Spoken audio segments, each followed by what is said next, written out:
ठीक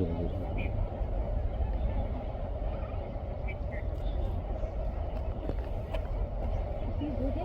आणि आलं चावलं का?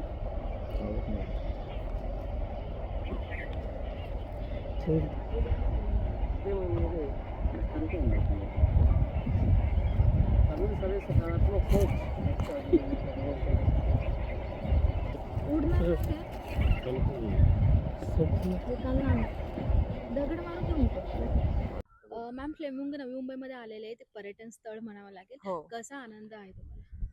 खूप आनंद वाटतो. छान वाटतं बघायला इकडे आल्यावरती. संध्याकाळी एकदम छान वाटते.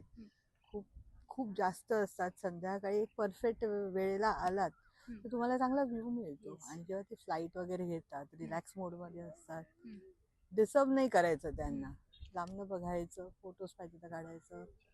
एन्व्हायरमेंट क्लीन खूप ठेवायला पाहिजे ॲक्च्युली त्यांच्यासाठी. जर आपल्याला आवडतंय त्यांना बघायला तर एन्व्हायरमेंट क्लीन ठेवणं खूप गरजेचं आहे.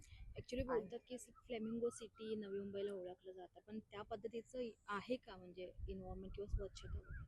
नाही, खूप डेव्हलप करायला पाहिजे. करायला पाहिजे. हे बोटीचे वगैरे सगळे ती लोक म्हणजे असं ते आवरली बेसिसवरती करतात, पण ऍक्च्युली तसं बघायला गेलं तर ते डिस्टर्ब करतात. कारण ते त्यांच्यामधनं जातील किंवा साईडनी पण जातील, मग ते ते ते म्हणजे लाईक उडून जातात. त्यांना रिलॅक्सेशनसाठी काही मिळत नाही. सो जेवढं लांबून बघता येईल आपल्याला आणि जेवढं क्लीन एन्व्हायरमेंट ठेवता येईल. आता हे बघा, माणसं येतात, खाणार, बघून जाणार, पिशव्या इकडे तिकडे टाकणार. एन्व्हायरमेंट फ्रेंडली नाहीच आहे. सो जर आपल्याला जेही काय आवडतंय ते आपण जोपासलं पाहिजे आणि त्याच्यासाठी आपणच प्रयत्न करायला पाहिजे खूप सारे. तुमचं नाव? शिवानी देशपांडे.